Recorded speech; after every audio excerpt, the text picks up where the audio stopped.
Okay, welcome to the call. This is call number 2 of the Net Fuel Masterclass. Thanks for jumping on the call, guys. And today we're going to be talking about exercising through the Net Fuel program. We're also going to be focusing on how to set up your carb manager. So I'm going to take you through a screen share on my phone. Got that all set up. My computer's functioning this week or just today. So I found out on Tuesday I had about 50 gigabytes of space left, which is about 5%.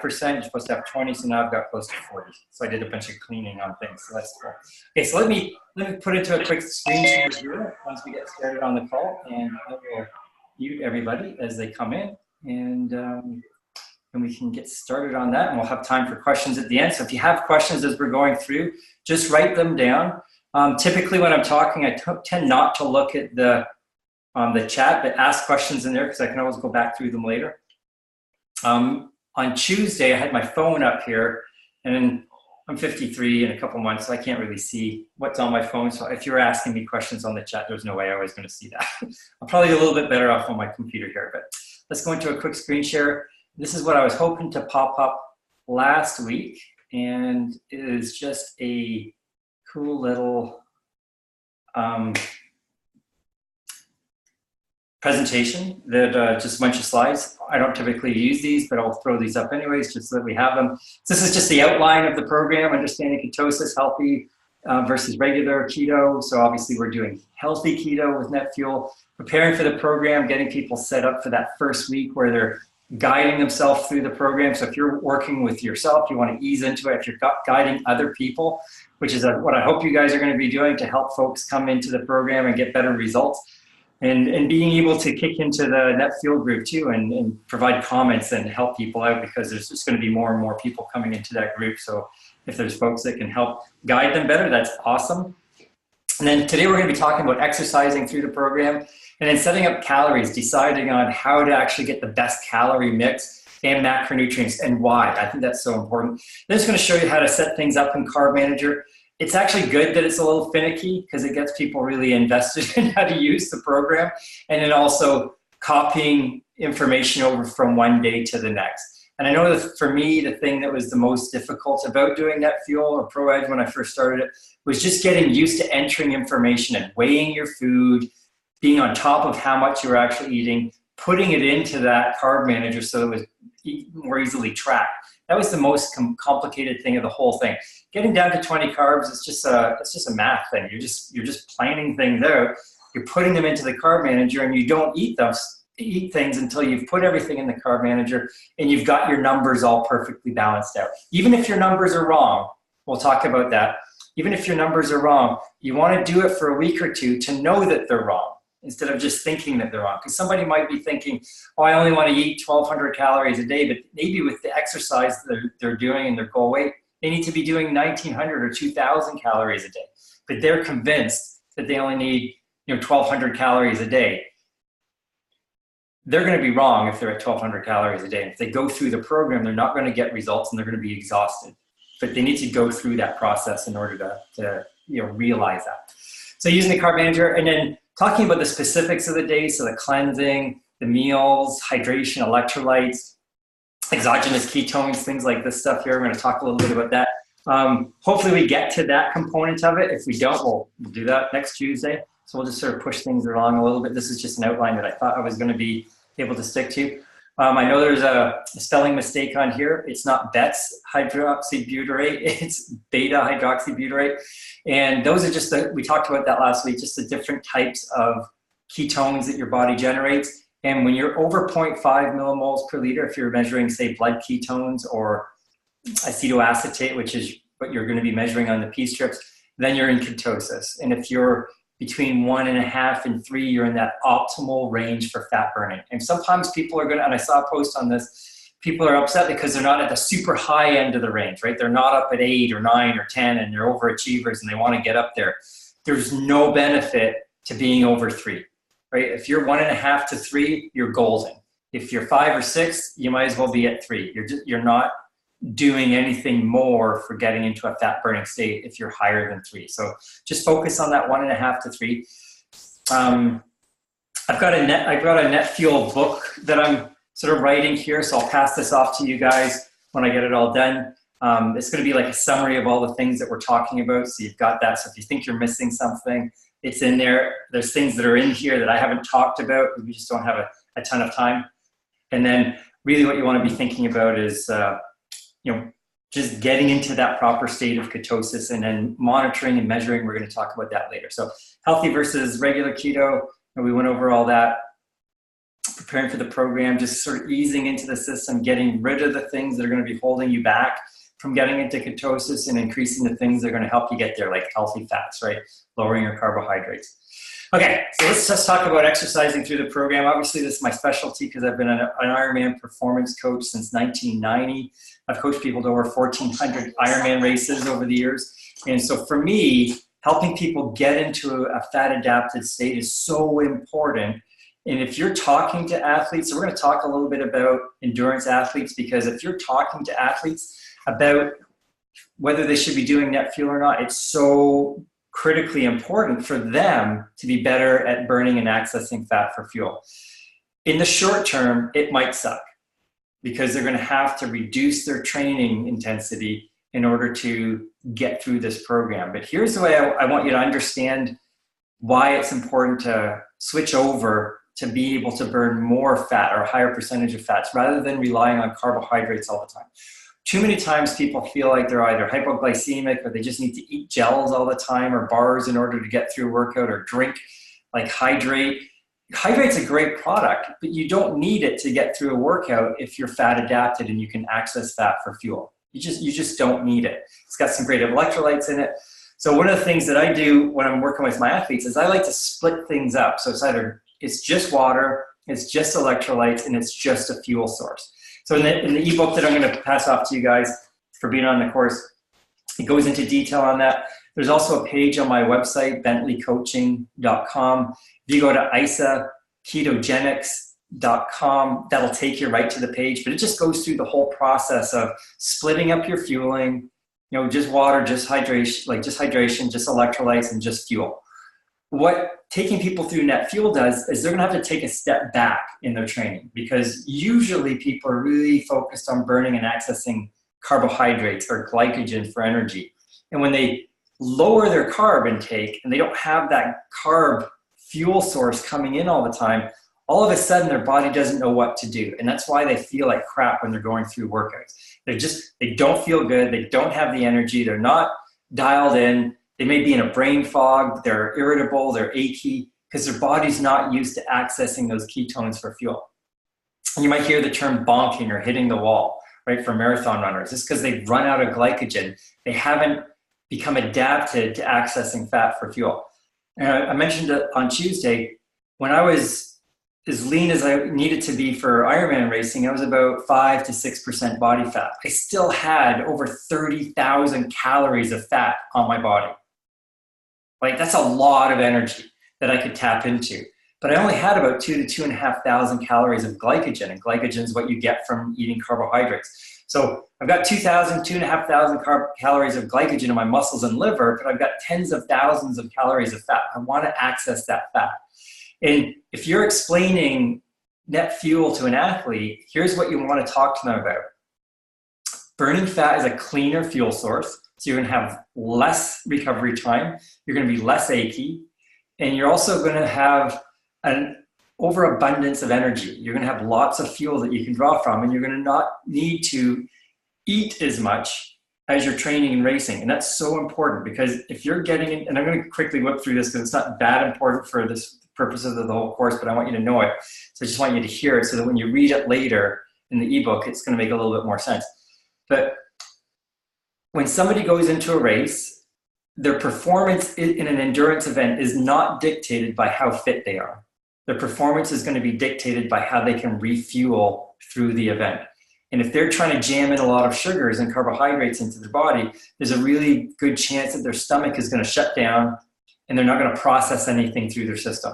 And they're just going to bonk, they're going to get muscle cramps, they're going to get dehydrated, they're just not going to perform properly. So if we can lower or reduce the requirement for glycogen or carbohydrates during an event, because they're getting a higher percentage of energy from their body and that stored body fat, they're less likely to have those digestive issues. So my wife, Michelle, she used to have to eat about 300 calories an hour, 280 to 300 calories an hour. We got her fat adapted, because if she tried to eat any more than that, her stomach would shut down, right? Because you're working really hard. All the blood's in your legs and your arms. It's not in and around your muscles to be able to digest food effectively. So what happens is her stomach shuts down and she can't perform anymore. We've got her down to about 55 calories an hour now. She never has digestive issues because she's so fat adapted from being able to go through cleansing days and train, and had to start off at a really low level, right? But the same process is going to happen for people here in Net Fuel. So getting back on track with the coaching part of it, you've probably, if you've been in Pro Edge or Net Fuel for a while, you've seen me respond to people who ask the question, how can I adapt the program to my training, right? And I just smile like Mick just did, laugh a little bit, and I go, you don't adapt the program to your training, you adapt your training to the program. It's so important for people to understand that. And everybody wants everything. So here's what's likely going to happen if you're coaching people. They're going to say, okay, yeah, that's great, but I still want to train hard. I go, great, you can train hard, but you have to reduce your expectation for performance, right? That's why I say adjust your expectation. So reduce your expectation for performance is such a critical thing to say to people. They can still train hard, but they're not going to be able to go that hard. It'll just feel hard because they don't have a lot of glycogen in their system. And as their body is switching over to accessing fat for fuel, they're not going to feel great. Their workouts aren't going to go awesome. And that's okay. Some people are going to kick into it really quickly and they're going to adapt fast. Other people, it's going to take them weeks. It could take months for them to kick into it. The fastest way that I found to getting people fat adapted isn't to push it so hard that they're forcing the issue, because then they're just constantly in a state of kind of overtraining for the amount of energy that they're bringing in. What I prefer to see people do is take it easy initially. So in that preparation week, if somebody's really focused on training, they're an athlete, have them work out really hard the week before they start the program. I call it that soft start week. Right? So we just started on Monday, that's the hard start. So last Monday would have been the soft start. So if somebody's coming into the program, have them work out really hard that week, because they're still eating carbohydrates, they're still sort of being normal with their life. They can get a lot of training out of the way that week, so that when they start the program this week, it's a recovery week. And your performance increases on the recovery, not from the hard training. The hard training breaks your body down. It's how you recover from that that dictates what you're going to get out of the training. Okay, so that's kind of the focus for the whole component of training and Net Fuel. I just want people to have a better understanding of what's going to happen, so that when they get into it, they're not all freaked out that their training sucks. You're going to have some personal trainers and spin instructors and Zumba class teachers who come to you and they're going to say, yeah, but I have to work out hard because that's what my job is. I have to go do that. And I go, well, or somebody might say, I've got a big race coming up. And I'll just put it back to them. I go, well, this is probably not the program for you, or this isn't the time for you to do this program. But you can't do everything perfectly. There's going to be a trade-off, especially with this, because if they're not used to burning fat for fuel or accessing ketones and getting that is an energy source for their body, then until they get from focused on burning carbs to getting better at burning fats, they're not going to feel so good, and their workouts are going to take a hit. And there's enough examples of people in Pro Edge and Net Fuel who've had a hard time in the first few weeks, and then it finally kicked in. And usually what allows them to kick in is they take a step back, they relax a little bit, and start from an easy state and move through the process, so that they're gradually increasing the intensity and duration of their exercise and allowing that fat adaptation, that ketone fueling to catch up. Okay. So I've got some notes here, so I'm just going to quickly say what's the problem with burning carbs and sugar, right? As we talked about it, it's a limited supply. It's hard to refuel in a race event. You're going to typically have a higher heart rate if you're burning carbohydrates than burning fat. Michelle's heart rates drop 15 beats a minute. It's about 20%.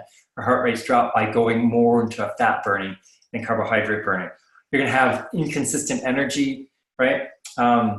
It's hard to stay mentally focused when you're burning carbs, because you've got those big spikes and insulin fluctuations.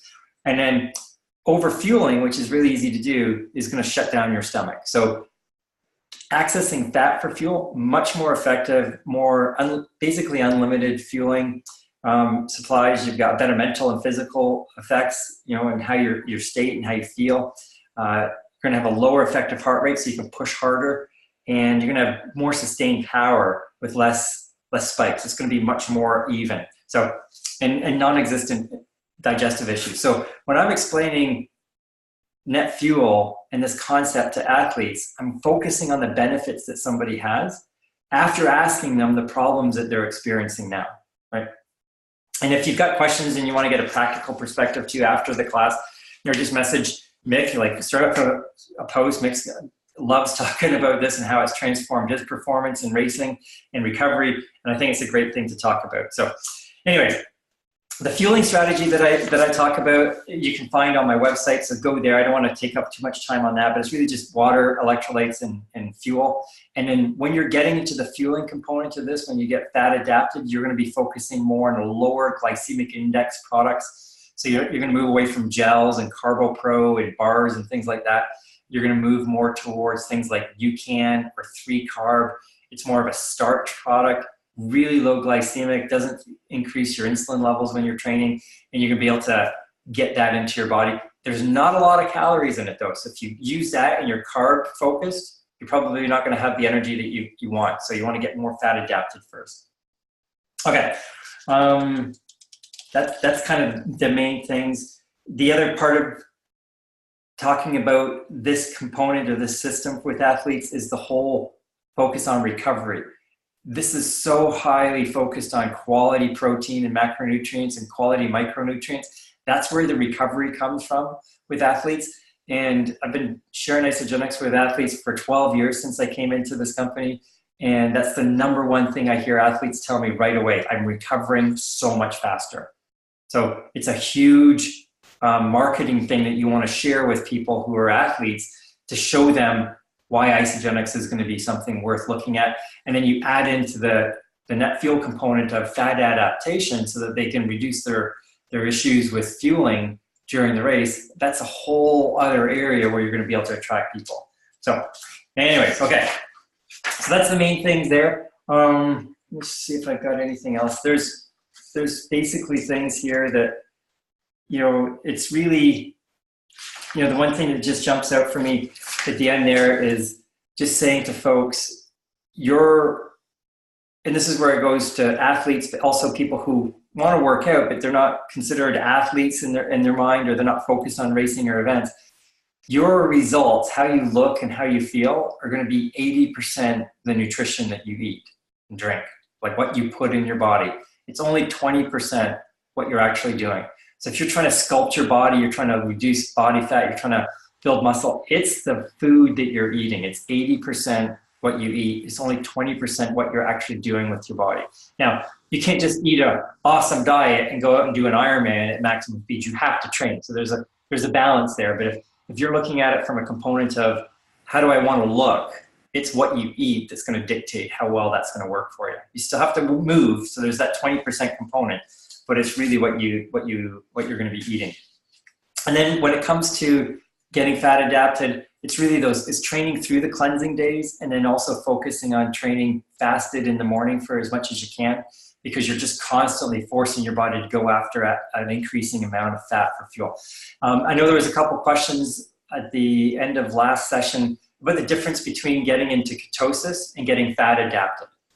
So I'll just talk quickly about that, because that's important to understand, because you can be in ketosis and not be fat adapted, and you can be fat adapted and not be in ketosis, or you can be both, or you can be neither, right? So getting into ketosis is the easier one to explain, because you can measure it, right? You can measure that you're in ketosis, you're in nutritional ketosis, because you're over 0.5 millimoles per liter on your blood ketone meter, or, you know, your P-strips or whatever. When you're in ketosis, what characterizes that is reducing your carbohydrate intake, increasing your healthy fat, so those ketones have fat to oxidize so they can burn, and then getting to that state where you're letting your body generate those ketones so that you can use that for fuel. There's a process there, you know, it's called the keto flu, where you typically don't feel so good. You might be generating ketones, but you're not using them. And your brain's not getting the fuel that it needs. It's used to getting a lot of glycogen and sugar. Your brain itself uses 600 calories a day just in carbohydrates and glycogen. So that's why when you're sitting around and you're not doing much, your brain is just chugging along, using up energy. So that's why when somebody tells me they only get 1,000 calories a day, I'm like, dude, you're not eating anywhere near enough. Your brain is going through 600 of that. You need way more calories than you think you do. And until you can get good at accessing those ketones, generating them and accessing them, you're going to have this brain fog and you're not going to feel good. Your whole body's going to be aching. So they call that the keto flu. But when you're generating ketones, you're starting the process of getting fat adapted, right? And you don't need to get into ketosis to get fat adapted, but it's going to happen a lot faster. So you can get into ketosis and generate ketones in about a couple of days. You just knock your carbs down and start doing fasting. Right? That intermittent fasting where you're not eating for 16 hours and you're eating for 8, you're going to start generating ketones, right? You generate them enough ketones, you're over 0.5 millimoles per liter, you're in ketosis. You're in nutritional ketosis. Are you fat adapted? No, but you're getting there, right? And so what happens is as you generate more ketones and your body has a better supply of healthy fats coming in, then it starts feeling better about going after fat for fuel and energy because it can't get it from glycogen, right? And it can't get all the energy that it needs from ketones. It's a good bridge to get you over. But keep in mind, we've got all this fat on our body that we want to be able to access. So we're going to go after that and get fat adapted. So you're going to get better and better and better at accessing that fat for fuel. Here's the goal. And this is what I do because I don't always follow a ketogenic diet. I'm not always doing the net fuel program. But at any point in time, I'm pretty close. I'm at a low level of ketosis most of the time. And I can get back there really fast because I'm so used to accessing fat for fuel. Whether I'm generating ketones or not, I'm burning fat. So when we jump back to the exercise component of it, we're talking to strength athletes. Quite often what they want to do is they also want to lean out. They want to get better at burning fat for fuel, whether they're just regular people who want to work out and they're strength focused, they're not an endurance athlete, or maybe they're a CrossFitter or they're a weightlifter or a personal trainer, but they still want to look and feel better, right? A better way of explaining net fuel to them would be to say, hey, you're going to go through this program for a month or so, and you're going to increase your ability to access fat for fuel. And then you can go back to doing what you were doing before with the awareness, as you guys know, of having gone through ProEdge and that first round of net fuel, you're going to have a much higher awareness of what foods have what amount of carbohydrates in them. Right? Like I was shocked the first time I ever did this to know that a little 8-inch tortilla is 30 grams of carbohydrates.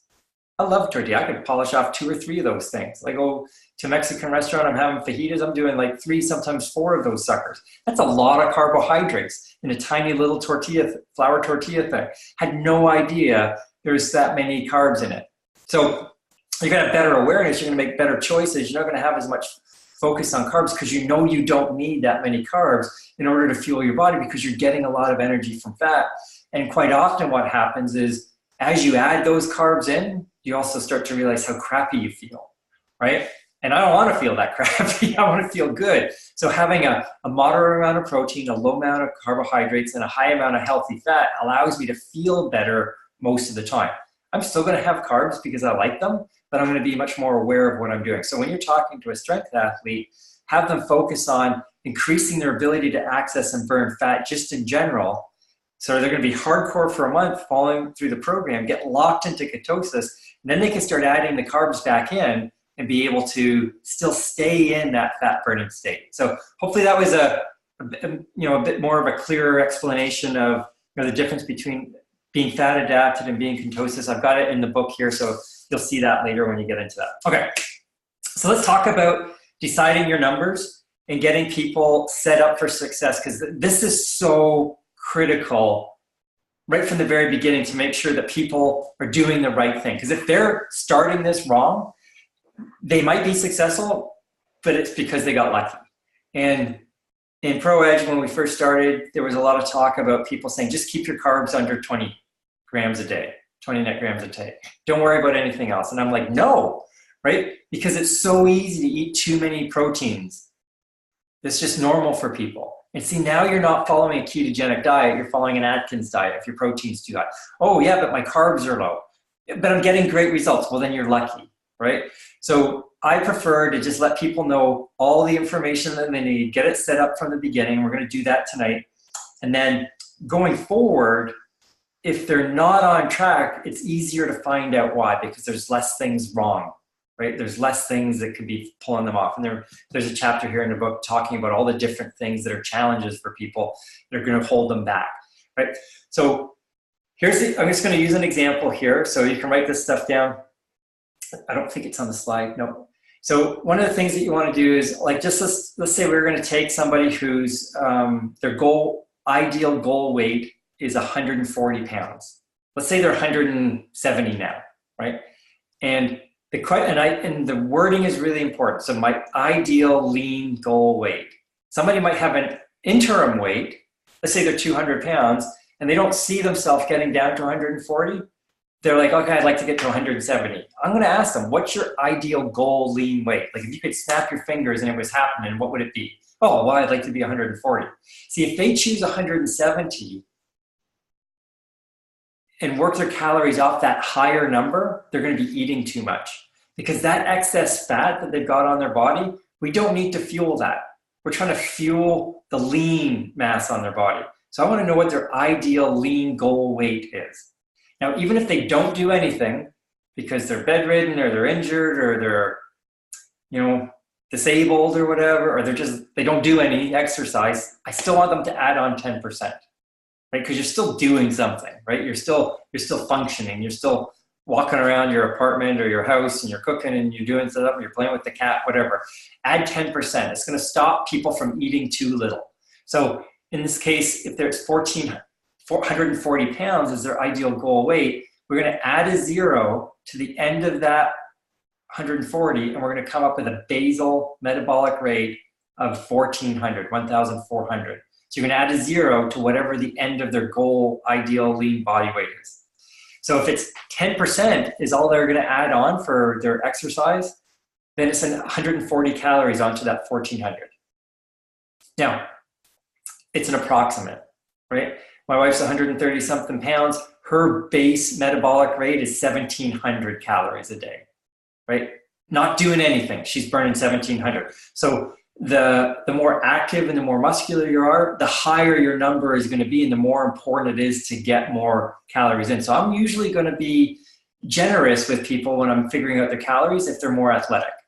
Because let's say I think it might be 30 or 40%, I'm going to say 50. Because chances are their basal metabolic rate's higher anyways.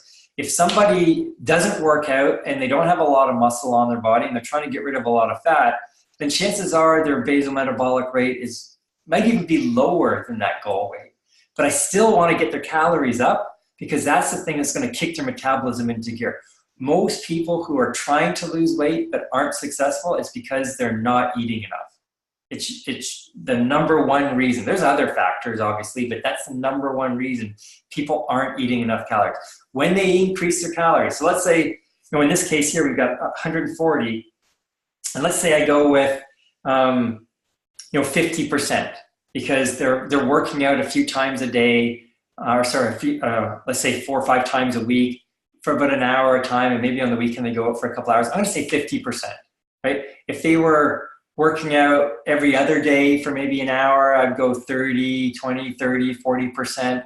If they are training every day, maybe taking a day off, and then maybe they're training for a marathon or an Ironman, and they might be doing multiple hours on the weekend, then I'm going to say that they need to go 75, 80, even 100%. So if their goal weight's 140, if it's 100%, I'm going to add on another 1,400 calories. So their calorie goal for the day will be 2,800 calories. It's a lot. And quite often what happens is people hear this number that I come up with and they freak out because they think it's so many calories. It's really not that many calories. They've just been under-fueled for so long. We've got to pump up that metabolism. And keep in mind, fat has a lot of energy in it. So when you start adding fat to your diet, it's going to crank those calories up pretty quick. So it's not like they're going to be eating so much food that they can't manage it like they would if it was a higher carbohydrate diet, which got a lot of bulk to it. They're going to be able to get those calories in pretty quickly, but their body is finally going to get two things. It's going to get the calories that it needs to get the metabolism up, but it's also going to now have access to the fat. And fat is something that so many people have been restricting for so long, their body wants to hold on to every bit of fat that it has. So if you're trying to help somebody burn fat, you've got to give them fat.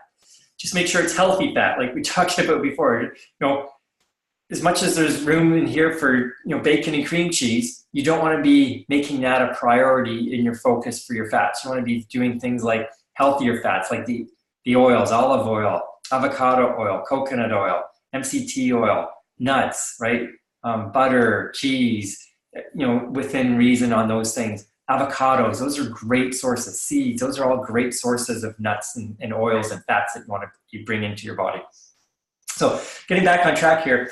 So if I'm picking 50% is my caloric increase for somebody, then I'm going to multiply that 50% into the 1400. So it's going to take 1400 times 0.5, and it's going to come up with 700. I'm going to add that 700 to the 1400. Okay?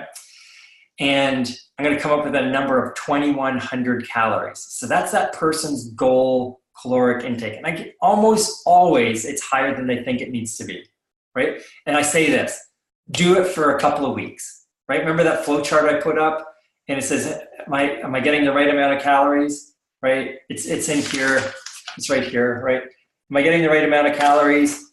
Did you use the formula in the file section? No. Well, then you should do that, right?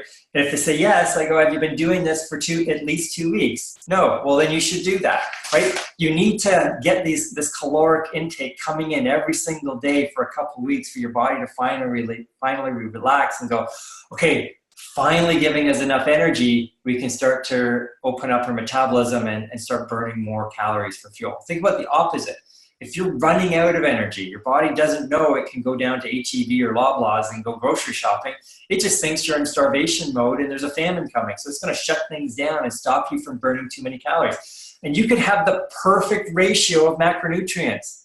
And your body could be wanting to generate ketones because your carbs are really low, but you don't have enough calories in. What's it going to do? It's not going to crank out all these ketones so it can oxidize all that fat that's in your body and use up that energy. It's going to restrict the generation of those so that you don't burn the energy. So the right caloric amount is so important. So if we take 2100, for example, and we're going to factor out how much protein and how much fat are we going to need off that 2100. So the carbs are easy. If you're on ultra, you're going to do 20 grams of carbs. But we want to figure out how many grams of protein and how many grams of fat somebody needs. We want to get them to put that into their carb manager. I'm going to show you that in the next step. But here's the numbers. You're going to take 2100 as your goal caloric intake. And if you're trying to figure out protein, 25%, as you can see from the slide here, is how much protein we're going to get. So we want to take 2100 calories and multiply by 0.25, and that's going to give us 525. That's 525 calories from protein. We want to divide that by 4 because there's 4 calories per gram for protein. And we're going to come up with 131 grams of protein. So somebody needs 131 grams of protein if their goal intake is 2100 calories a day. Right? And for fat, we do the same type of calculation. We take 2100 multiplied by 0.7 because it's 70% fat. We're going to come up with 1470 is the amount of calories from fats. It's a lot of calories from fat. Because remember, this is a keto program. It's a fat program. You need to eat the right amount of fat, right? And you divide 1470 by 9, and you're going to come up with 163. That's just the grams of calories. So try that with a couple of different equations, right? And if you're not sure how I got those numbers, you're confused or you're getting them wrong, just ask, right? Just pop me a message, a Facebook message, or put up a post on the group. Because it's important to get this right. Because if you're coaching people through it, this is where they're going to get stuck. This is where they're going to get thrown off. And you want to make sure that you're helping them with that. Okay? So that's kind of it. Those are the basics of getting that all set up. Now I'm going to kick into Carb Manager. So I'm going to pull off the little slides here. So I'll stop the screen share. And now I'm going to go into another share on my phone. And I'm going to pull up Carb Manager and just show you what I typically do. And sometimes you have to reset Carb Manager because it's a bit of a pain in the butt. Because it doesn't like to cancel. It just doesn't like you to be happy, I think, sometimes. Oh wait, where was it? It just popped up on my screen. Can you see the Carb Manager app? Yeah? Okay, good. My iTunes popped up in front of it and I couldn't see it there for a second. Okay, so as you can see here, this is the, you know, the food thing. We're gonna come back to that, but right now we're gonna go up to the very top left on the menu. So those three little horizontal dashes, we're gonna click that and we're gonna go right down to the bottom to the Getting Started section, right? We're gonna go into the basic setup. And this is in this ebook, so I just take the steps through. So I'm almost done this thing, so I'll send that off to you guys so you have it.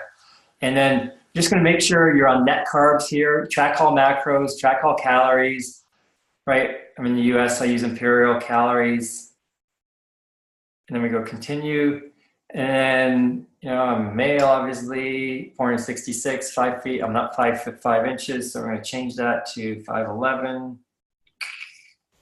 And then, so now there's a couple of different things that you can do here. So my goal, my actual weight is about 180. So I'm gonna show you some different things here that you can do to mess around with this. So if I go to 180 and I'm moderately active, right, it's gonna put me at 2,600 calories.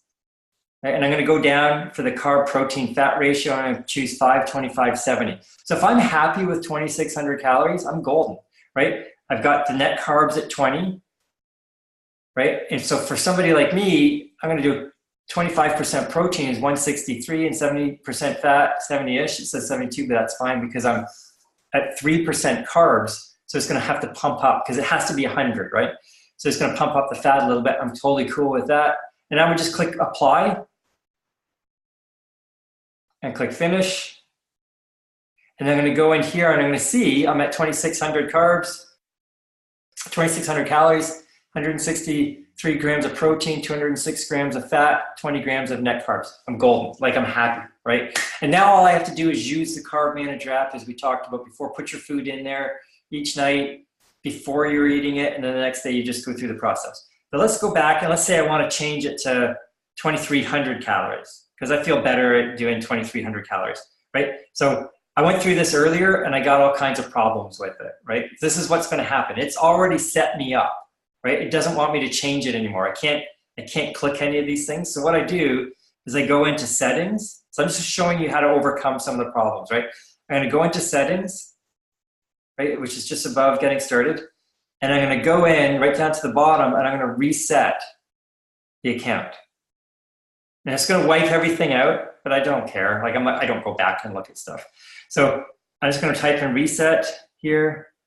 It's gonna reset the account, right? And now I can go back into the getting started section. Come on. You know you want to. This worked earlier.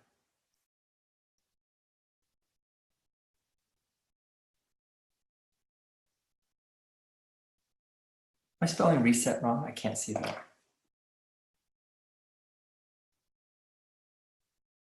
Steve, try doing it all lowercase. Okay.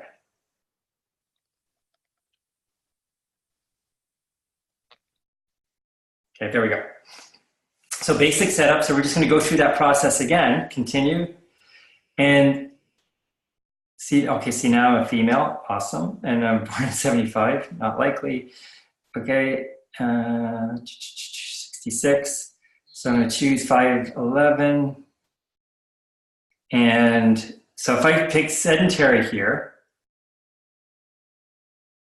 right, it's 20/20. So that's not enough calories. So there's a couple different ways I can do it. I can try and change it. But see, right here, it's not letting me. It used to allow me to change the calories, but it won't let me now. I'm trying to delete them, and it just adds them back in. So what I can do is I can go back. So I'll scroll down a little bit here and go back, and I'm going to change my weight, right?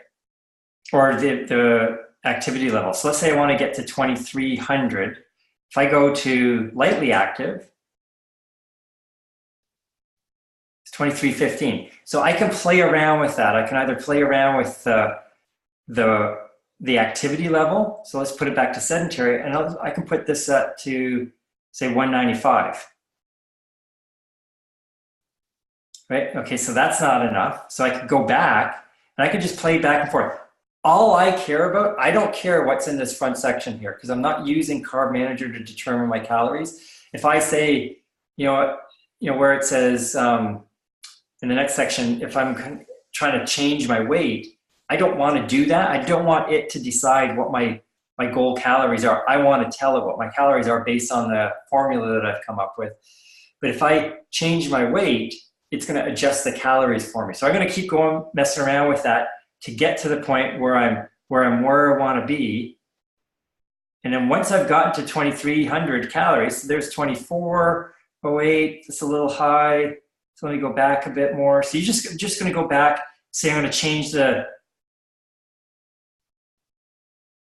going to click done there, continue, 2346. See, I'm just going to mess around with it that way. It's the best way I've found to get near the calories that I want because I don't really care exactly what my calories are because I'm never going to be exactly on there on any particular day. Some days I'm going to be 100 or so under, and other days I'm going to be 100 or so calories over. But I want to get that ratio figured out. My big important thing is to set up the macronutrients. So I'm going to make sure I get 20 grams in there. And I find if I click done, right, that locks that in there for me, right? I click done on my keyboard. And then once I see this number, so I got 2,346 there, so that's close to what I want. And then I'm up 525 and 70 for ketogenic. And then my carbs are under 20 and my protein's at 25%, my fat's at 71%. I'm happy with that. So I'm just going to go down to the bottom and click finish. And then I'm going to look here and I'm going to go, okay, great. Right, no, and then see at the top, it changed my carbs. So I'm going to go back. Darn it. So you always want to check, right? So I'm going to have to go reset that again, which is a bit of a pain, but at least you can go through and do it. And I think probably what happened there is I didn't click,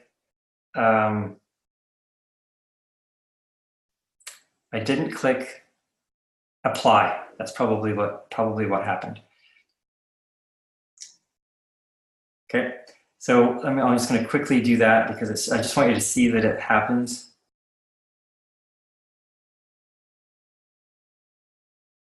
I think I was at 185. Was I moderately? I think I was lightly active. Yeah, 2346. I'm going to change that to 20. Done. That sets that. Click apply. Goals applied. Should be good. Finish. Okay, good. So now I'm at 20, right? 20 grams of net carbs, 186 grams of fat, 149 grams of protein, 2346 net calories. So sometimes it'll let you change your caloric goal. And if it doesn't, then just mess around with your activity level and your weight to get it close to what you want it to be. And when you do, then you're going to click the apply. It's going to lock in your numbers and click finish and you're done. Okay. So that's like, it's frustrating because sometimes it doesn't work, or you can choose the custom option. I like 525, 70 ketogenic, but custom sometimes works as well for people. They can mess around with a little bit more, but it's so important to get these numbers figured out through the formula of taking that 0 off your goal ideal lean body weight and then figuring out, okay, what's your activity level? Now let's say you're wrong, right? Let's say you choose 30%, but it should be 50%. If you go through a couple of weeks, it's not the end of the world. You're still doing great things. You're still getting great nutrition into your body. You're still getting your body into ketosis, but maybe it's not enough calories, right? You're going to figure that out, or somebody's going to figure that out, like going through that process for a couple of weeks and realizing, okay, I'm hungry all the time. I'm tired. I'm just probably not getting enough calories in. My workouts suck, and I've been giving it a bit of time. I'm getting some results, but I'm not. So they're close, but I'm tired, and I shouldn't be tired. I want to feel better. Usually, adding more calories on is going to be the thing that's going to get it for them. But let's say they're eating too many calories. Maybe they chose 50 or 60%, but they're overemphasizing how much they're working out, and they really only need to be 35, right? Going through a couple of weeks of eating too much, right, is going to get their metabolism up, but maybe they're not getting the results. They've got lots of energy, right? As you saw on the flow chart, they got lots of energy, but they're just not getting the results because they're probably eating so much, right? just because you're burning more fat because you're in ketosis and you're getting fat adapted doesn't mean you can get away with eating all the fat that you want, right? There's still a balance. So if you're eating way too many calories, you might feel good. You might even be getting some results, but you're not going to get the big results that you're looking for because your body's too busy trying to process all the food you're eating rather than being able to go after the food that's in your system. So, okay. So very quickly, because the Carb Manager, there's the video that I put up that David Politowicz put on there. It's very in detail. It goes into good detail. But really what we're going to do is just when you're adding a food, you're just going to click that little plus sign up in the top right-hand corner, right? And it's going to come up with a food. It's going to come up with a bunch of different options, right? It's going to choose egg there. And it's going to give me some options for different types of egg, amounts of egg, right? Things like that. So let's just say 1 large egg, jumbo egg. Let's go large egg. I'm going to add it for lunch here. And you just click add today. And then I'm going to close out of that. And then the cool feature, if you should already know this by now, but you can click these 3 little dots over to the right. So if I have a whole bunch of things in for lunch, the 3 dots to the right of the top 78 there to the right of the lunch, right? I can click those 3 dots. It opens up this menu and I can click copy to. Oops.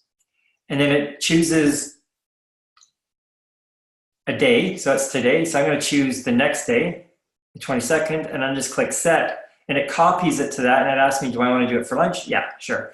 So what I've done is I've taken these snacks and I make the snack 1 my shake. Right, so I'll make snack 1 my 11 o'clock shake because my shake's got a lot of components to it that I don't want to have to keep writing in every day, right? I've got maybe half a cup of unsweetened coconut milk. I've got a tablespoon of MCT oil. I got maybe some chia seeds in there. I've got a scoop and a half to scoop and 3/4 of isopro, and maybe I've got some something else in there, like whatever, cinnamon or something. I'm going to put that in. I don't want to have to keep typing that out every day. So I copy it over from one day to the next into snack. So it's not mixed up with all the other food that I'm eating. So my lunch is my mid-afternoon kind of smaller meal, and my dinner is just my dinner. So I don't have my shakes in there. I made that mistake early and I just changed it. And it seems to work a lot better. So when I copy it over, if I want to change some components to it, because I'm going to do 2/3 or 3/4 of a cup of coconut milk one day, then I'm going to be able to change that very quickly and very easily. Okay, so that's a Carb Manager. It's really simple. Let's come back, change this stop share here, and then we're going to dive into the whole meal components of things, because this is an important part. We're not going to get through all of this today, but I want to talk about some of it before we jump into questions, because I want to get through some of this as well. And then we can finish it off on next Tuesday. So I was going to ask if there's any questions, but we'll hold those off to the end because I want to whip through this. So this is chapter 6 here in the ebook. What we're going to be talking about right here is, and I'm going to post this up soon, is hydration, electrolytes, and fiber. We'll talk about that very quickly right now, and then we'll get into the meals and the cleansing, and then exogenous ketones, when you're going to use those. And we'll talk about that at the beginning of next Tuesday, okay? So hydration, super important. Everybody needs to be taking, again, their ideal lean goal body weight, right? So if they're 200 pounds and they're trying to lose 60 pounds of fat, you don't need them to be drinking a half an ounce of water for that 60 pounds of fat they're trying to get rid of, right? Have them drink a half an ounce of water for the 140 pounds that's their goal weight. People could be drinking way too much water if they're bigger and they're trying to drink half an ounce of water per pound that they weigh. It's half an ounce per pound of their goal lean body weight. Now, a lot of people don't drink water, and it's a hard go for them to get in enough water through the day, but you want to explain why they're doing it. And I love to explain the benefit of doing something for somebody because they're much more likely to do it. If you explain the benefit and they still don't get it and they still don't want to drink enough water, you can't make them drink enough water, right? But you can explain to them why they should be doing it so that later when they don't get the results that they want to be getting because they're not listening to you and they're not drinking the water they need to, well, then you can find out. Like I said on Tuesday, I don't ask somebody, are you drinking enough water? I have them tell me, go through your day, tell me what you drink. ounce by ounce, let's go, right? And I'm writing it down. And it's like 20 ounces, right? And they're like, oh, I'm drinking so much water, right? If I don't drink 20 ounces by like 9 o'clock, even if I'm at home and I haven't worked out that morning, I'm thirsty. I haven't drunk enough water. I did drinking lots of water. It's so important. When it comes to nutrition and getting the results from a program like Net Fuel, it's critical that somebody drinks the proper amount of water. Like half an ounce per pound of lean goal body weight is kind of like the minimum, because it's the way they're going to flush impurities out of their system. As they stop eating carbohydrates, they're going to drop a lot of water. They're going to flush that out of their system. They need to replenish it with good, clean water. It's so important.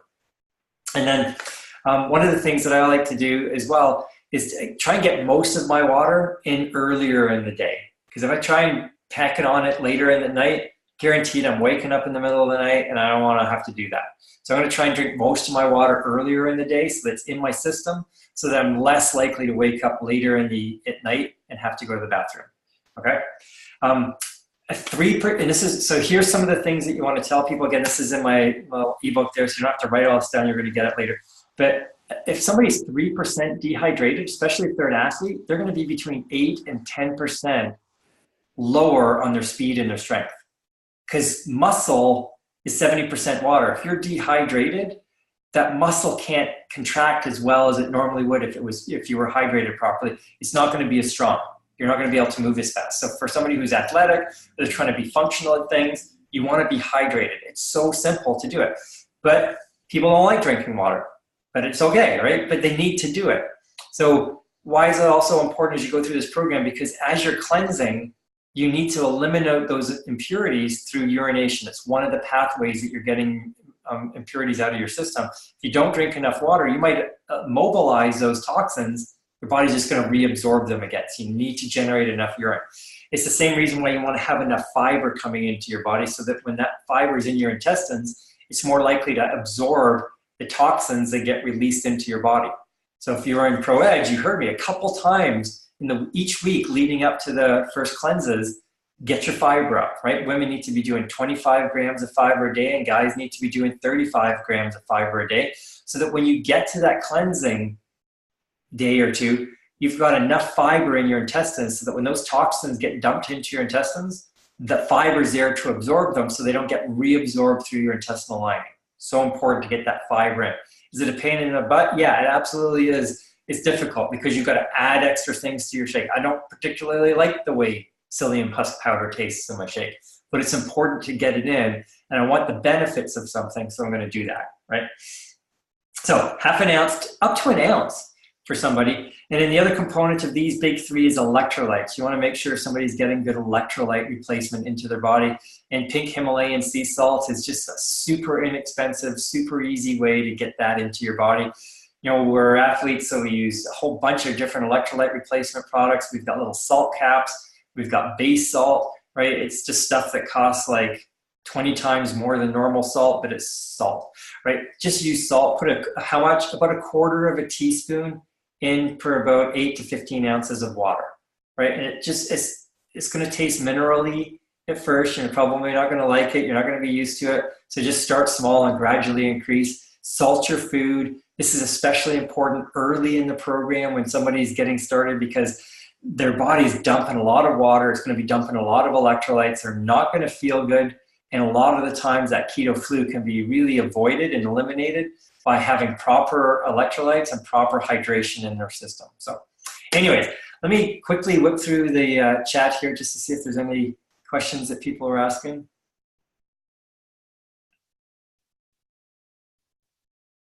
Oh, the macro section. Okay, cool. Yeah, that's a good idea. Yeah.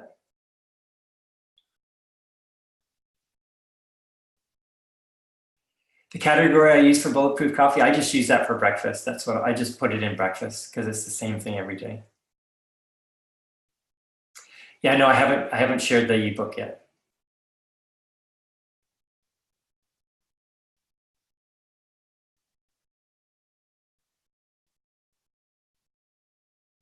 Okay, cool. So let me unmute. Actually, if you want to jump on and ask a question, just unmute yourself. That way I'm not unmuting everybody and there's a bunch of noise coming on. So And then on next Tuesday, we're going to kick back in with the meals and cleansing days and just go through the specifics of that. I'm not a big person on doing meal plans for people because they're not going to follow them, right? There's so much information out there on Google that when it comes to keto-friendly meals, I really just say to people, type in your favorite meal and write keto after it in a Google search. You'll be amazed at all the options that are going to come up. Like I did that for creme brulee, right? I did that for cheesecake. I did that for chocolate lava cake, right? Like there's so many options out there, whether there's things that you think they could never make in a keto-friendly way, there's a recipe out there for keto, right? So just very quickly on meals, I just like to do 2 different types of meals. So I'm going to do like a combination meal, which is going to be some meat and some vegetables and maybe, maybe like a little bit of a spicy mix. And that's going to be one thing. Or another type of meal is really basic. It'll be like asparagus sauteed in butter with some kind of meat, right? Really, really flavorful, but really simple. You don't have to get crazy in order to be able to get going through a keto program.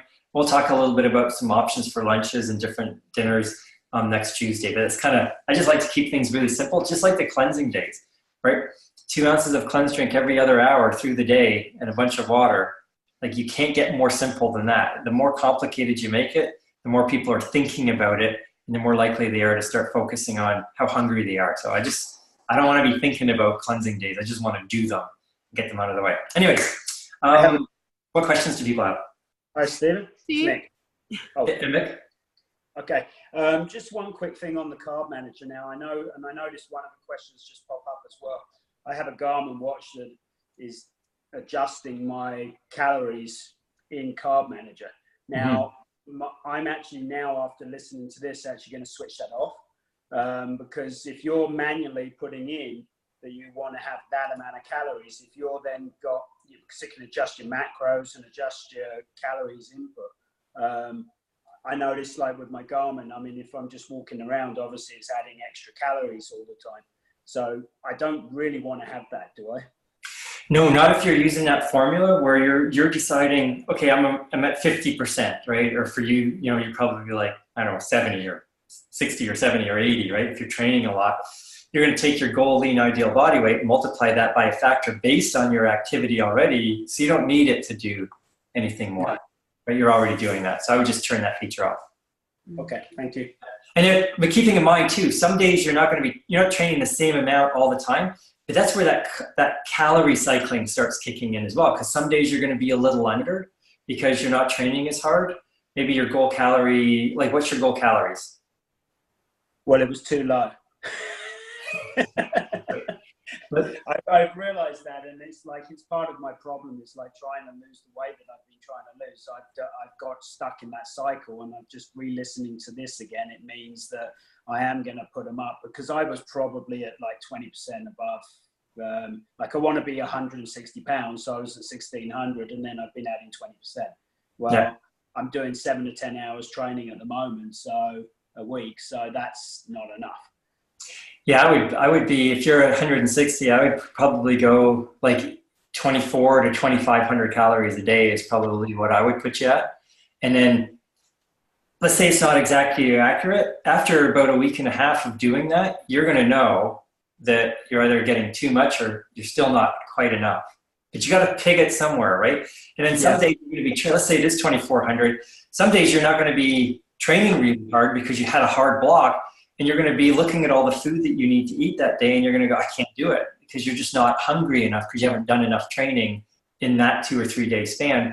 But then the weekend comes along and you start cranking your training up again.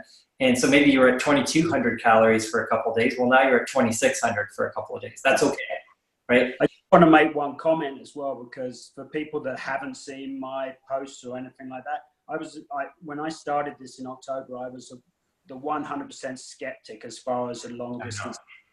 Like I didn't think, I thought, isogenics is just pyramid selling crap. And, and all of the stuff, and not having carbs was ridiculous. I've got to have my carbs. I can't do all of this stuff without my carbs. And I'm personal best in races. I just did an 8K race, which I just did 4 minutes quicker than I did when I was 41, 12 years ago. Nice. So It's something that you're going to get a lot of. What I'm trying to say, I guess, is for people that are trying to get an athlete into it, you're going to get a lot of, yeah, I'm not doing that. And it's one, you've just got to tell them, as Steve said, try it. And it shocked me how quickly I got fat adapted. And also now, as Steve says, I can cheat. I had some, over the weekend, we went out for pizza. That's, I mean, it was not much pizza, but I had some pizza. I was back into ketosis. I never actually went out of ketosis.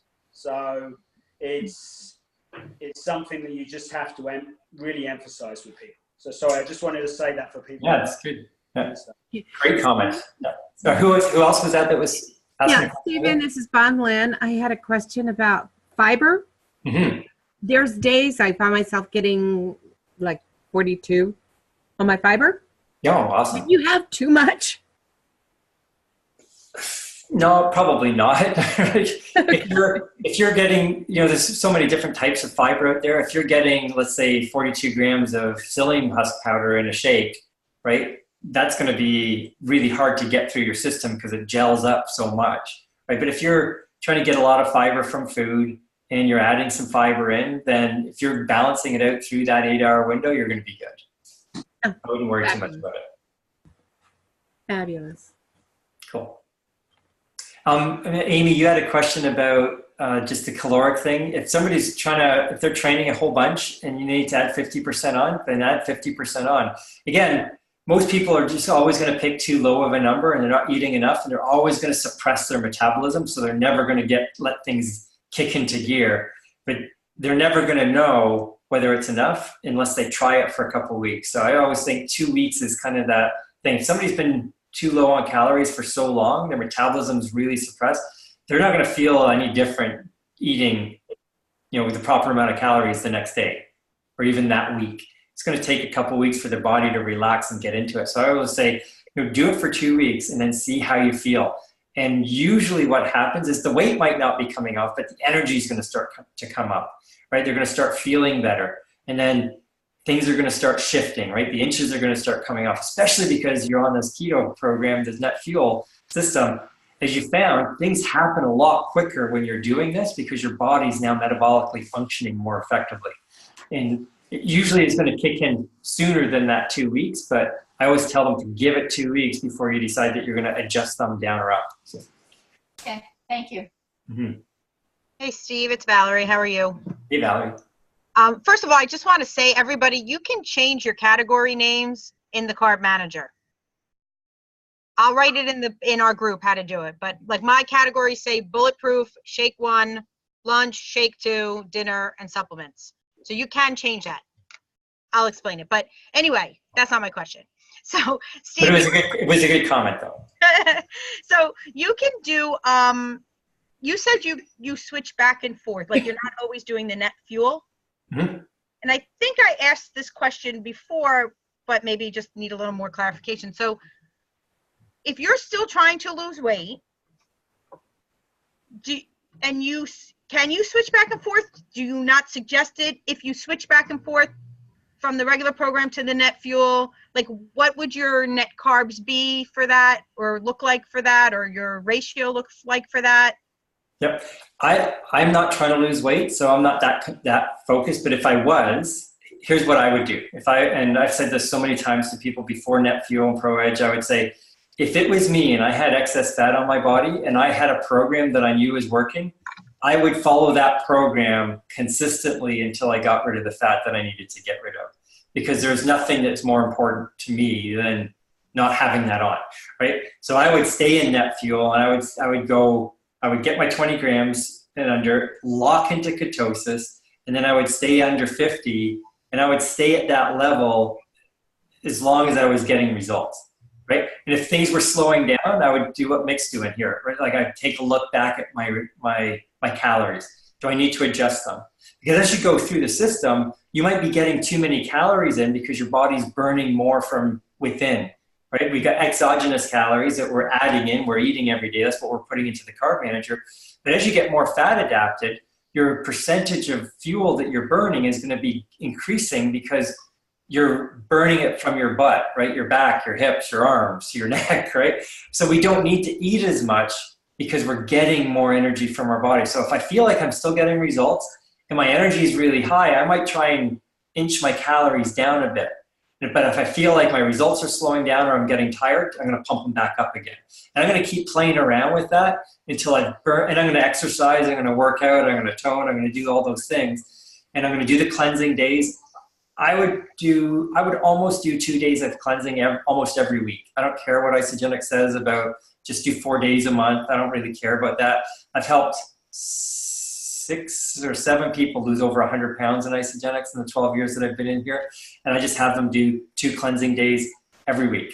And then I'll do that for 2 or 3 weeks and then maybe take a week off. And then back to 2 or 3 weeks of 2 days of cleansing and 5 days of shakes. Because it works, right? And here's the key thing. If you're talking about the normal program, because I mentioned it, I would be so strict and perfect on the cleansing days, but not freaky awesome on the shake days, right? But you have to be really good on the cleansing days to really knock your caloric intake down and exercise as you're going through it, so that when you get into the shake days, you don't have to be perfect, but you need to be pretty good at it. But if you're hungry because you're working out, then you get to eat more on those days. And that's kind of like carb and calorie cycling as well. Mm-hmm. But on net fuel, I would just stick with this program. I would hang out under 50. I'd be measuring my ketones to make sure I'm in that perfect range of 1.5 to 3. If I strayed out of the way because I did some things that weren't perfect, or for whatever reason I got kicked out of ketosis, I'd go back to under 20 for a couple of days. And usually a day or 2 or 3 at the most is going to get me back into a really good ketone level. And then I would hang out under 50 for a while. And as you guys probably found out, if you've been doing this for a bit, it's hard to get up to 50 grams of carbs a day after you've been under 20. Like, you've got to try hard to get to 50, right? Like, you just can't eat enough vegetables to get up to 50 because you're just so dialed in. Now, you could add AMP Nitro or E+ shots or Ionics, which I hope you're adding some of those to get up to 50. That's what I did, because I love Ionics, but I just don't use it when I'm trying to go under 20. So to speak to that, I'm thinking of like the people that are on the regular program. Is there a magic ratio for them? Of macros? Of macros, yeah. What's worked really well for me, and before I started doing Pro Edge, I'll just say Pro Edge because that's it started that.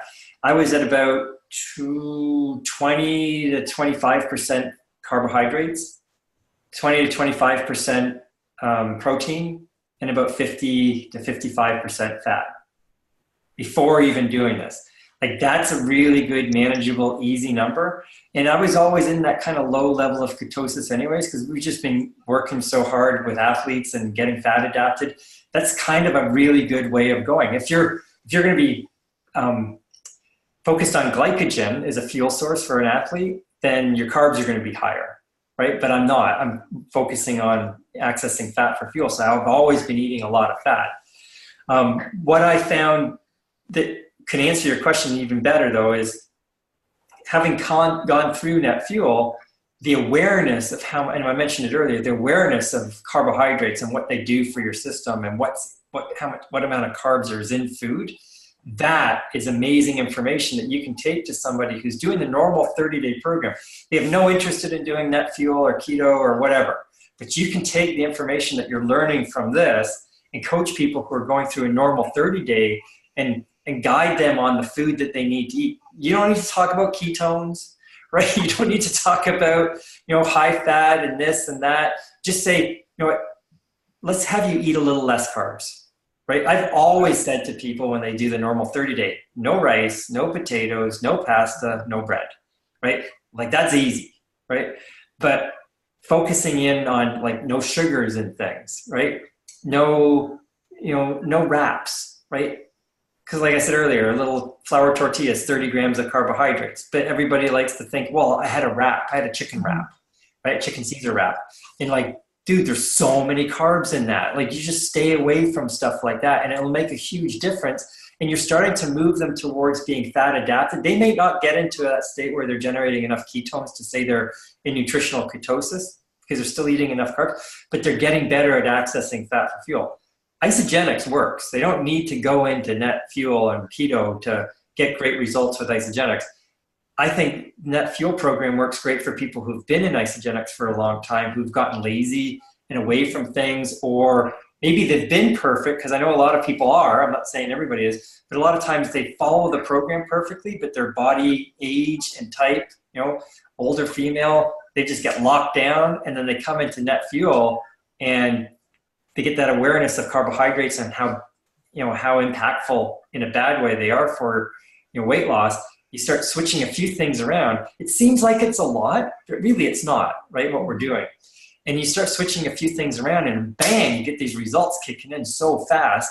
And then that's where people start getting super excited about the plateaus they've been breaking through and how good they feel, and their brain fog is gone. And it's the carbohydrates that they've started to eliminate from their diet. And by doing that, yeah, you're setting yourself up to be able to get into ketosis, but it's really, you're just getting a lot of crap out. Now, without going on to an anti-GMO glyphosate rant, right? But when you start doing things like isogenics, in net fuel, sort of an extension of that, you're forcing your body to get rid of a lot of things that are full of garbage, right? Like we're getting rid of wheat, which is sprayed with the glyphosate. It's not GMO, but it's sprayed with the glyphosate, and it's destroying your gut bacteria as it comes into your system, and now your body's not functioning effectively because there's trillions of bacteria in your intestines that are being killed off because people are eating glyphosate-ridden food. So if you can eliminate that because you're having an isopro twice a day, right, that's really clean, and you're choosing better, healthier, organic, non-GMO options, and you're getting rid of those things that are going to normally cause issues, now all of a sudden your diet's cleaning up dramatically. You're lowering your carbohydrates. You're allowing your system to function more effectively and get better into balance. And the ketone levels start coming up. Your clarity comes back. The weight and inflammation comes off. Your joints start feeling better. And it feels like it's magic, but it's really not. You're just doing a couple of little things effectively that are making a huge impact because together they're combining and doing a really big benefit to your system. So. Thanks, Steve. Yeah, you're welcome. Sorry, I got excited when I talk about GMOs. Steve, I don't want to confuse the issue, but reading the keto diet book that's in the files, Leanne talks about the carb cycling for certain people. Mm-hmm. And so we may be kind of touching on that, but I was just trying to figure out, she talks about how on the days that you do increase your carbs to do that you should also lower your fats, but I don't recall her mentioning any ratio. So what are your thoughts on the carb cycling, and are there ways to? Yeah, I wouldn't worry about carb cycling until somebody's gone through the plan for a month, and here's why. Because I always like to explain it. So if you're doing under 20 for 2 weeks, right, to lock in your body's ability to generate ketones, so that when you add the cleansing days in of 40 grams of carbs, right? Let's just say sugars, but carbs, or let's say carbs, but it's really sugars, right? We don't want to get pulled out of ketosis on those cleansing days. But if you guys have measured your ketones, they take a hit, right? Like they just drop right down on cleansing days, but then you get back into normal eating again, you get those healthy fats back in, your ketone numbers come back up again. Because you did 2 weeks of under 20, right? It kind of locks things in. And then that 2 weeks of under 50 really solidifies your ability to stay in ketosis. So like what Mick was saying earlier, he can eat a lot of carbs now, so carb cycling in a way, but still stay in ketosis. But you've got to go through the program. So I don't want new people to think they can get away with carb cycling, because they need to stay locked into that ketosis for a long period of time so that they can come back later. And we're going to, when was I going to talk about that? I'll mention it now. But I remember writing it in here. But it's in the lifestyle section because I want to do it after the thing. So the last chapter is lifestyle. Mm-hmm. But here's the deal. There's a few factors that are going to allow you to eat more carbohydrates and get away with it. Well, number one is going through the program for a long enough period of time with low carbs so you're staying securely in ketosis. Number two, when you're eating your carbs, you want to make them as complex as possible so that they're really low glycemic.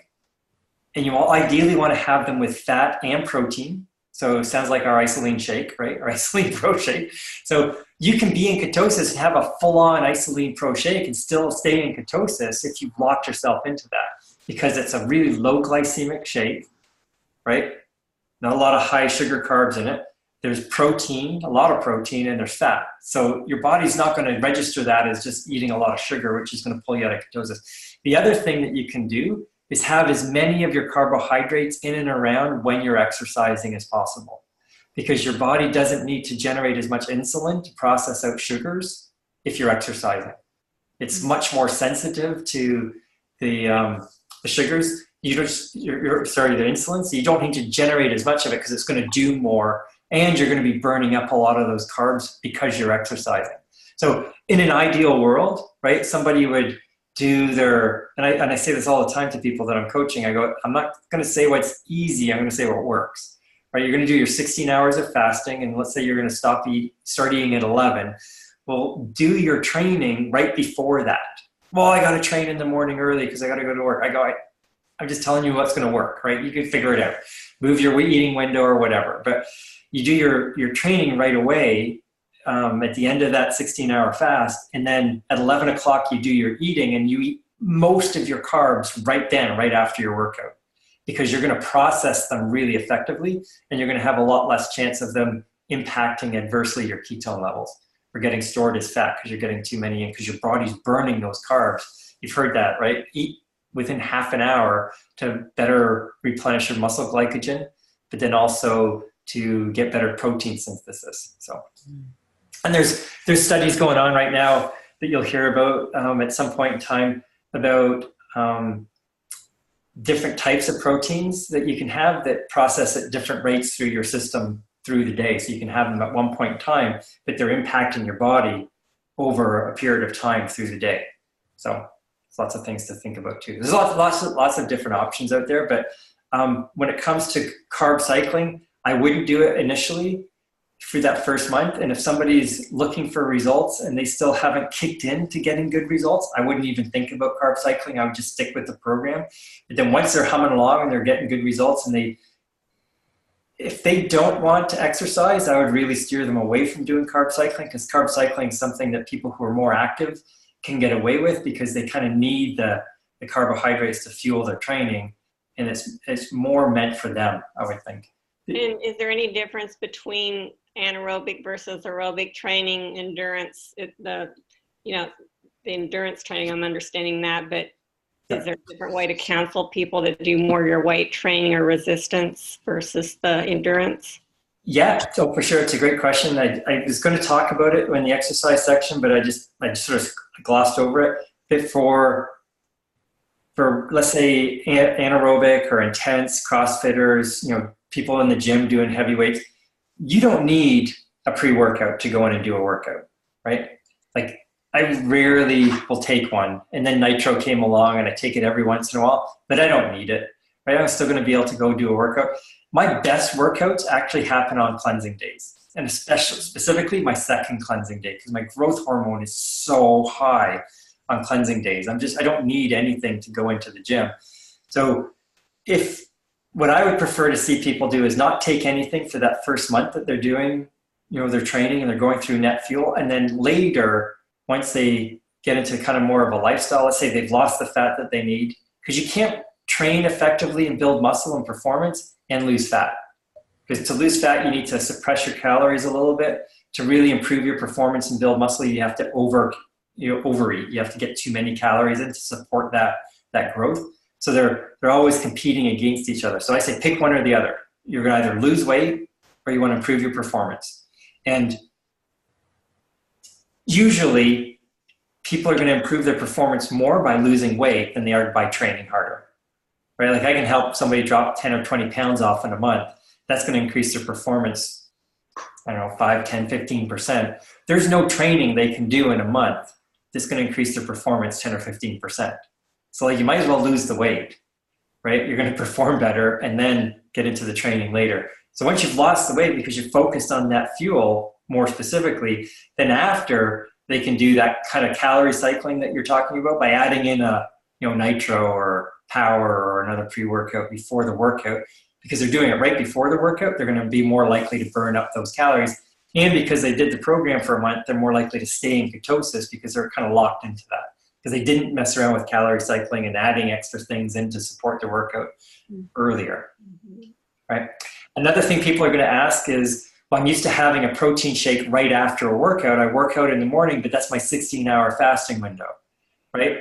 Am I wasting my time doing the exercise because I'm not having the shake? It's a good question, right? But if the only reason you were training was to break down your muscle tissue so that you could replenish it with a shake, yeah, that would make sense. But that's not the only reason somebody's doing exercise, right? They're creating better fat adaptation and teaching their body how to access fat for fuel, which is super important for endurance athletes, but even people in general, right? A lot of times people go to the gym, they want to look and feel better, they want to be leaner, so they're trying to be more fat adapted. They're not just trying to build muscle. So if all you focus on is breaking your muscle down and replenishing it with a shake afterwards, and that breaks your fast and pulls you out of getting better at being fat adapted, you're always just focusing on that one component of exercise rather than some of the other ones that, hey, take a few weeks and focus on getting fat adapted, right? Or working on technique and efficiency. I talk about that a lot. Instead of just going to the gym and working hard all the time, or going out for a run and just going as hard as you can, let's take some opportunity here. You're going to take an easy week or two as you go through this program because you're reducing your expectation of performance, right? Let's focus on technique and efficiency. Or if you're in the gym, I'm a guy, I run into that same problem all the time.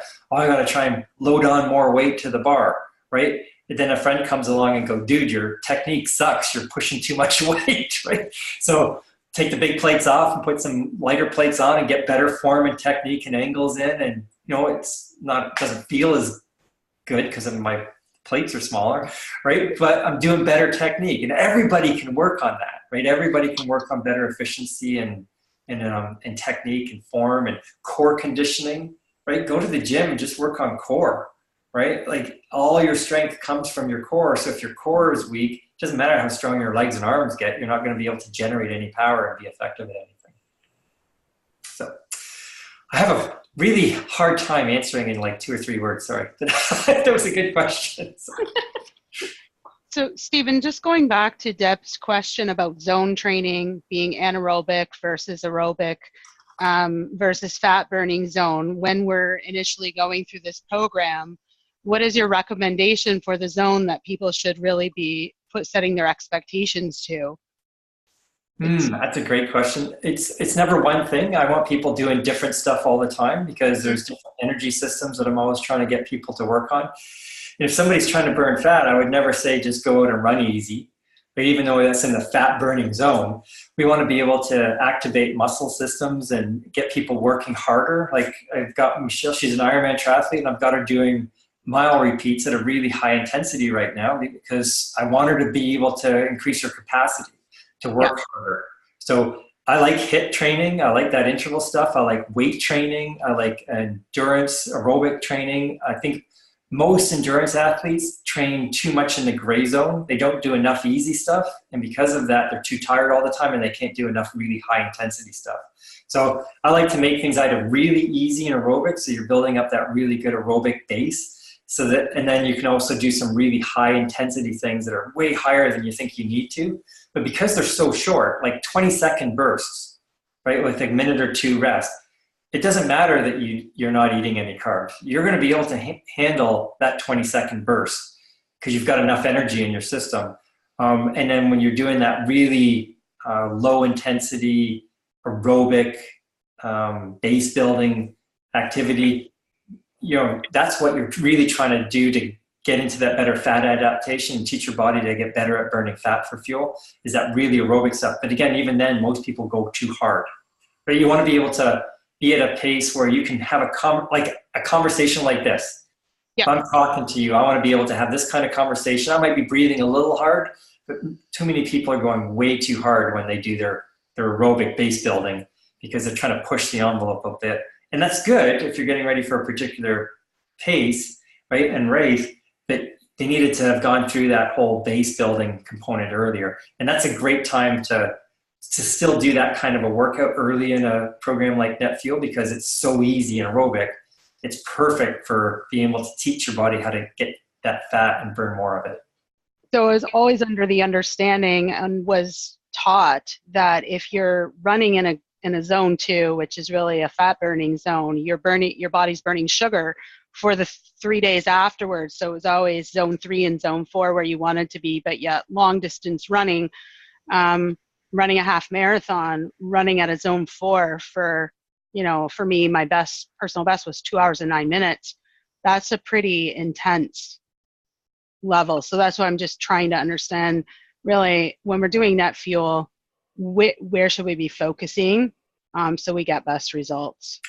I think don't focus on the training. You're just doing things that are going to get you better at being fat adapted. That should be the focus. Don't focus on the training, but focus on the fat adaptation because that's going to carry through to, if you can get better at being fat adapted in NetFuel, then later when whether you're following a NetFuel program or not, what's going to happen is you're going to be able to take that ability to access fat for fuel and put it into the other training that you're doing and then be able to stay fat adapted at a higher intensity level for a longer period of time. And that's where the benefit's going to come in, right? Like you mentioned, half marathon, my PB for a half marathon is 1 hour and 11 minutes. And it was because I did a lot of really aerobic base building stuff where I was just running along with people that are way slower than me because I didn't want to run fast. I wanted to go out for a really long time and just be very aerobic and get really good at accessing fat for fuel. So I would restrict calories and carbs going into those workouts and just get really good at accessing fat for fuel. And then over time, just push it harder and harder. They've got to go through that initial fat adaptation stage. So like if you think about it in terms of NetFuel, just focus on getting fat adapted. Don't worry about your training. Okay. And as you get fat adapted, then you can increase the intensity over time and still stay in that fat zone. And that's where training in that fasted state in the morning is so good because you haven't eaten all night and you're training every morning. Like all your workouts should be fasted. Yes. Yeah. Like which is normal. And I've gotten up to about 8K fasted. Cool. So that's where I was just trying to really understand how far I can push it in a fasted state. Here's some advice I would give you, and it's going to suck, but it works really well, is go push yourself to the point where you bonk and you are basically crawling home. That's basically what's going to happen. Like I've gone on bike rides where I'm like in NetFuel or, working on being fat adapted. I'll go out on a ride for 2 or 3 hours with no carbohydrates whatsoever and haven't eaten carbs in days because I'm trying to get to that point where I'm bonking so that I can just inch home and all I have to burn is fat, right? Okay. Like, and Michelle's to the point now she can do a 100-mile bike ride, 5 hours at 20 miles an hour on a cleansing day because she's so fat adapted that she can just push herself like that. And then to take it to the next level for Ironman, she just adds a little bit of a really low glycemic carb product in, and that gives her the energy she needs to just take it up another few miles an hour. So you can get there, it just takes a little time, but doing NetFuel will accelerate that process because it's forcing you to work on being fat adapted like in a more concentrated way. So you're going to get there quicker. Okay, cool, thanks. Yeah, you're welcome. Oh, Steve, one more question. This is Madeline. You had spoken the other day about, I'm getting tired, that sometimes you can, as you're trying to get into that ketosis, you start getting into it on the later side of that first 2 weeks at the 20 grams, that you can extend that to a third week if needed. Yep. Yeah. What I was saying is, yeah, sometimes people get into ketosis right away, right? And we want them to kind of be in there for a couple of weeks to really lock it in. So when you're bringing your carbs up to say 50, you're not going to get pulled out too quickly. So let's say for whatever reason you're resistant, I'll just use you as an example. Your body's resisting getting into ketosis for that first week and you're measuring your ketone numbers and they're not coming up. And the beginning of the second week, they're kind of starting to come up and you're watching online and everybody else is in ketosis, they're at 2 and 2.5 and 3 and 5, and you're like, oh, I'm at 0.4, right? And it's the Wednesday, and you're like, man, I got to start doing a cleansing day next couple of weeks, like next Monday and Tuesday. And then Saturday, you finally get up over 0.5. If it was me, I would stay under 20 for another week or two, right? Because you're just getting into being in that nutritional ketosis state. Your body hasn't been in it long enough to really lock in. I would stay in under 20 for a little while longer. Cool. Okay. Thank you. And then the one thing too is make sure you're not just testing all the time in the morning, because quite often if you test in the morning, your body doesn't need to generate a lot of ketones because you're not eating anything, you're not really doing a lot. So if you have an exercise in the morning and you're not eating anything, then you test your ketones, they could be really low. Test your ketones at a couple different times through the day, like later if you're exercising later and you're eating after an hour or so after eating, because you might be, it's kind of like the analogy I use would be you're trying to measure how fast you're running, but you're only looking at your speed when you're walking on your rest intervals. And you think you suck because you're so slow, right? But you're not measuring your speed when you're actually running. So you want to measure your ketones when you're actually generating ketones. So measure them at different times of the day, because you might be looking at your ketone monitor and thinking, man, I suck because I'm not generating any ketones. You're just measuring them at the wrong time of day. Maybe you're generating more ketones later. So just measure them through different times of the day and then pick a time that's generally higher and then measure all the time at that time. Cool. Thank you. Steven, I just wanted to tell you how much I appreciate you going through the macro thing, because for one thing, I know I fought with the idea of how much protein I needed as an older adult. And so being able to figure that, and I think that's what I struggled with in the beginning. I was fighting against that, like, no, that's too much, that's too low a protein. I should be getting more than that. And so it took me a lot longer to kick into ketosis than I thought it would or should, but I had to go back and kind of retweak those, macros, and then once I kind of settled into that, I started seeing different results. But I'm still a little frustrated because I'm not at my lowest weight. Maybe I don't need to be. Maybe that's not a good expectation, but I'm about 12 pounds off of what I was at my lowest point when first starting isogenics. But I'm more after it for the brain health and just healthy aging aspects of it. I am liking the intermittent fasting piece of it. So that's great. Yeah. All good. Oh, super. I'm glad that's kicking in for you and working. It's nice to hear for sure. Any other questions? Okay, guys. Well, it's 9:30 Eastern. So we're going to kick off next Tuesday. We're going to start getting into the meals and the cleansing days a little bit more. I know we talked a little bit about that today. We'll finish that off. And then we're going to jump into, I'll talk a little bit about exogenous ketones. We'll go through the schedule, talk a little bit about how to explain the different products that Isagenix has for people so that they can understand why they're buying all those different products and why some are different. And then we're going to talk about mindset, overcoming challenges that people are going to have. That's a big one issue, I'm sure you know. Keto flu plateaus, people complaining about stuff, questions about blood, lipid profiles and things like that. And then how to change things up as you go through the program and your calorie needs change and based on how you feel. And then we're going to talk about lifestyle. And then we're also on the next Thursday, we'll talk about the marketing of all this so that you can start to grow your team and share this with more people and hopefully generate some income from it also. Hey guys, have a great night. Looking forward to catching up with you next Tuesday. Again, if you have any questions, just post them on the group and we'll get those answered for you. Have a great night. Bye. Thanks, Steve. Bye-bye. Good night. Good night, all.